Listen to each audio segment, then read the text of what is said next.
Rangers of the way, Zach Allred here. This is episode 6 of our Lethality series, and we're going to be talking about knocking out a bunker. So before we get started, a couple of things. So knock out a bunker is technically a platoon level task, a platoon level battle drill. In regiment, we have done full platoon and company size knock out a bunker drills, but typically we would also do this as a squad. So this class today is going to be a squad level battle drill, and there's going to be a few other regiment specific differences that we're going to talk about here. So without further ado, we're going to get right into it. Let's knock out a bunker. Conditions: the squad is moving tactically. Squad column fire team wedge. While conducting operations, the enemy initiates contact from a concealed bunker or bunker network. All or part of the unit is receiving accurate enemy direct fire. Standards: the unit destroys the designated bunkers by killing, capturing, or forcing the withdrawal of enemy personnel. The unit maintains a sufficient fighting force to repel an enemy counterattack and continue operations. Like any battle drill, it's going to start with react to contact. So go watch the react to contact in Battle Drill 1 Alpha class to get a full breakdown of react to contact, but we're going to cover it here as well. So first thing, return fire, seek cover, and yell out the 3Ds and get online with your team leader. So 3Ds, distance, direction, and description.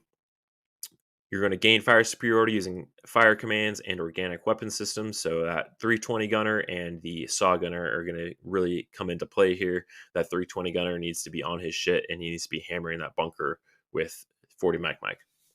Lead team leader is going to maintain contact with the squad leader. The squad leader is going to assess the situation and make his decision, again, without becoming decisively engaged. What he's looking for size and strength of the enemy, covered and concealed routes to flank, LCCs, and potential spots to set up an intermediate support by fire. So squad leader makes his decision to initiate Battle Drill 5, and he's going to communicate the flanking direction with the team leaders. So again, you have option 1, option 2, option 3. Option 1, flank left. Option 2, flank right. Option 3, hey, diddle, straight up the middle, frontal assault. You're not going to probably frontal assault a bunker ever. That's just stupid. Unless it's Normandy, in which case you really got no choice. All right, we've got our new and improved graphic, a little bit more trees. We have our bunker here with a medium general purpose machine gun. And we have our squad moving in a squad column fire team wedge, new and upgraded colors. So we have team leader in red still, squad leader in purple still. Our saw gunner is light blue, our grenadier is dark blue, and rifleman is black. So here we go. Lead team is going to get online and establish the base of fire, engaging the bunker. So that grenadier is going to be lobbing 40 mic. That saw is going to be going probably rapid on the aperture of the bunker for the first little bit. And that squad leader is analyzing the situation and making his decision. Bravo team is still back here, providing rear and flank security. All right. Squad leader is going to lead Bravo team on a bold flanking maneuver identical to Battle Drill 1 Alpha. So he's going to back out, get out of sight, get out of range of that bunker, and then obviously we're going to be flanking right again here.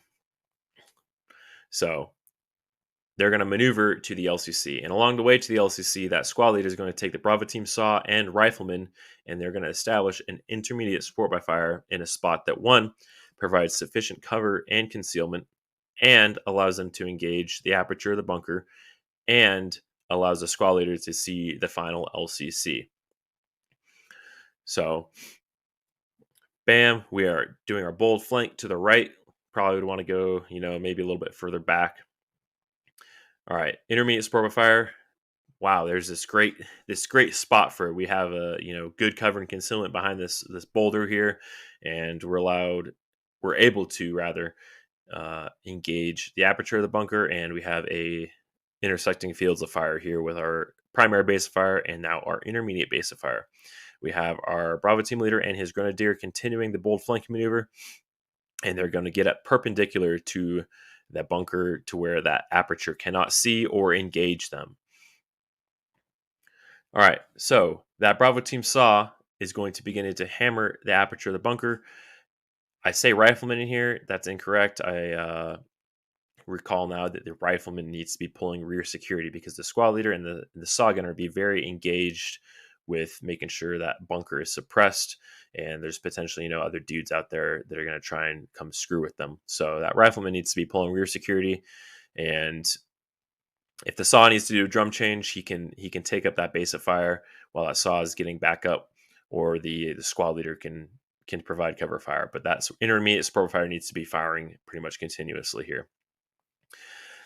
So once the Bravo team leader and the grenadier get to that LCC, the squad leader is going to give the shift fire signal to the primary support by fire as soon as they get there. So he needs to either have eyes on, or that Bravo team leader needs to signal via radio. He's not going to do any kind of visual signaling just to not expose his position, or he's going to send that grenadier as a runner to the squad leader and let them know, hey, we're set in the LCC. So that support fire is going to receive the shift fire signal, and they're going to shift 15 degrees off of the bunker and confirm the shift fire.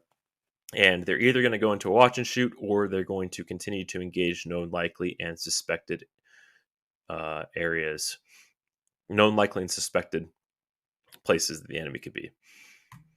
So Bravo team leader is at the LCC. Squad leader saw it, sends that shift fire signal. Alpha team leader confirms the shift fire and physically goes and makes sure that everyone knows their new right limit, which is going to be 15 degrees off of that bunker. And they're going to continue to suppress known likely and suspected areas. Upon confirmation of the shift fire, that Bravo team leader and grenadier are going to IMT to the bunker. So either the squad leader is going to FM again, or he's going to visually see that confirmed shift fire, and he's going to start his IMT and his maneuver on the bunker.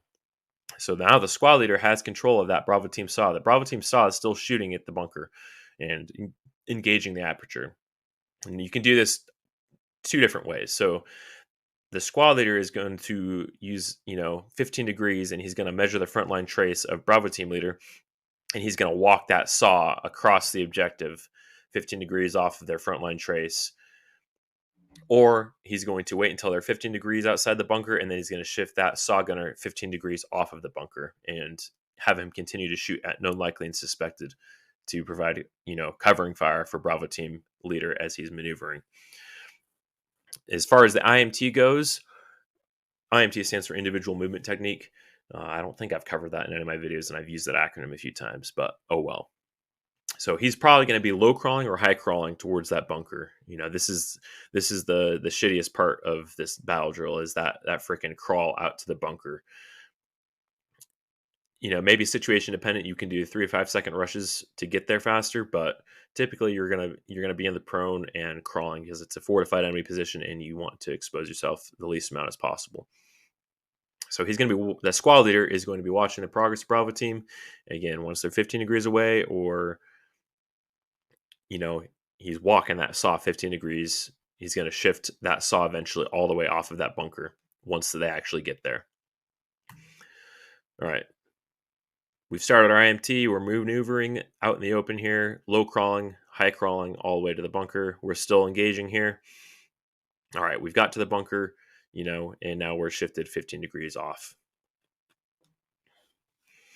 Once the Bravo team leader and the grenadier reach the bunker is going to cover the rear of the bunker, the exit, or what have you, to make sure that no one tries to, run out the back and do us dirty here. Bravo team leader is going to have his rifle slung, and he's going to get that frag out. He's not going to pull the pin or anything crazy yet, and he's going to assess the aperture of that bunker first. So he's physically going to reach in with his hand. He's not going to, look in and try and see, because that's how you get shot in the face. So he's going to physically check. It's better to get shot in the hand than in the face. So he's going to check to make sure there's no obstructions, chicken wire, anything that's going to cause that frag to bounce back out. So hopefully at this point, if there was any obstructions, the high rate of fire from the 320 gunner as well as the saw gunners have made it so that you can actually get a frag in there. Bravo team leader assesses no obstructions. He's going to now, actually prep the frag, pull the pin, lob it into the entrance, and he's going to yell frag out and roll away from the bunker. Grenadier is also going to roll away, and they're both going to lay in the prone until that frag goes off. Boom, frag out. After that frag goes off, the Bravo team leader and the Grenadier are going to walk across the front of the aperture one at a time, pieing their way across essentially, rifles on full auto, and they're going to dump about a half mag to a full mag into the aperture each. This is something I think that's regiment specific. I haven't seen it in any of the literature out there really. This is something that we would do in our live fires. So after they do that, the Bravo team leader is going to mark the front / the aperture of the bunker in accordance with SOPs. So it's typically going to be VS17 panel on stakes and IR chem. So a square approximately this big, not very large, and with IR chems on the stakes so that you can see it at night. And this is where it can it depends on if it's a singular bunker or if it's a bunker network. So if it's a singular bunker, they might decide to enter and clear it and, search and make sure the enemy's dead. Or if it's part of a further network, that squad is going to consolidate on the bunker and, initiate either enter and clear a trench or hold that position until another squad or the rest of the platoon arrives. Again, it really depends. With a squad size element, you're not going to be wanting to enter and clear a trench by themselves. So that's kind of where this differs from a full battle drill 5. So the squad leader either has the option to, well, they are going to consolidate now on the bunker, just because it's in the line of travel, in the direction of travel rather. And they're going to do the same kind of actions that you would do after Battle Drill 1 Alpha. Establish an LOA, a 90-degree kind of 2 90-degree legs, and you're going to get your lace reports, reconsolidate ammo, treat any friendly casualties, and then conduct your search of the area and or bunker. All right. Bravo team leader dumps that mag. Grenadier dumps that mag. And then we have marked the front of the bunker. Bunker is, cleared and destroyed at this point, and it's up to the squad leader what happens next, and whatever mission set they've got to do next.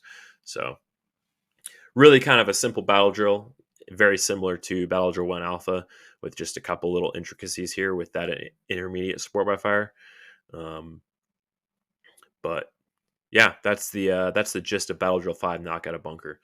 If you've got any questions, let me know down in the comments. If there's any Rangers watching, let me know if I missed anything. I did kind of skim over, the specifics of what the primary support fire is going to be doing. It's going to be identical to Battle Drill 1 Alpha or any other kind of base of fire. So that team leader is going to be controlling the rates of fire. They're going to be in sustained most of the time to conserve ammo to allow them to get to that flanking position, as well as set up that intermediate support by fire.